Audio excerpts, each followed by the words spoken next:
mata gaban wajibin ne su tushiyar al'umma ne.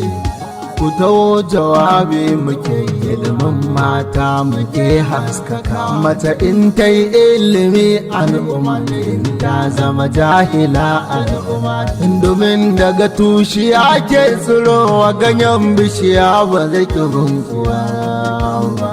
Shin musulunci yana goyon bayan ilimin 'ya'ya mata? Lalle musulunci yana karfafa man neman ilimi ga maza da mata. Annabi Muhammad sallallahu alaihi wasallam ya ce neman ilimi wajibi ne akan kowane musulmi. Hakan ya hada da 'yan mata. Ilmantar da 'ya mace haƙƙi ne kuma wajibci ne na addini.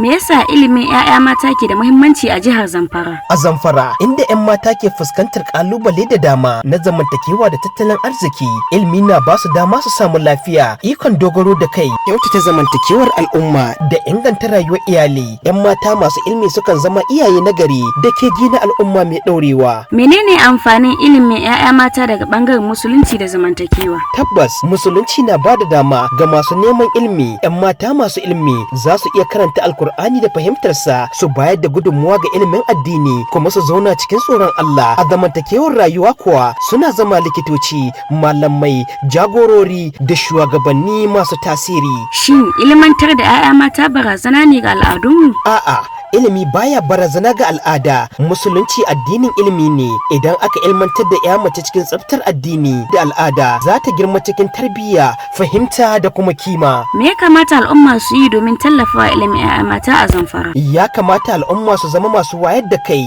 su kawar da ra'ayoyi marasa tushe, kuma su gina makarantu masu aminci da suka dace da 'yan mata. Kazalika iyayen yara, malamai da shugabannin gwamnati su haɗa kai wajen tabbatar da wannan haƙƙi da kuma cika umarnin Allah. Ilmantar da 'ya mace tamkar ilmantar da al'umma ce. Musulunci da ci gaban jihar Zamfara, ilimin 'ya mace ba kawai haƙƙinta bane kawai, wato albarka ce da dole a ci moriyarta. Wannan sakon faɗakarwa ne daga kamfanin tuntuɓa akan faɗakarwa da yaɗa labarai, wato Media and Publicity Consult MPC, haɗin gwiwa da shirin inganta ilimin 'ya'ya mata da tallafa musu Agile ta jihar Zamfara. Ba wata 'ya mace wacce ke fatan 'ya'yan su kare a talla, ko wata 'yar iya wacce jin daɗin ta binciko na yi a talla. Yara za mu yi wa jama'a fito mu game yake sa su talla. Talla na gani waɗansu 'yan makaranta na ga take ta kalla.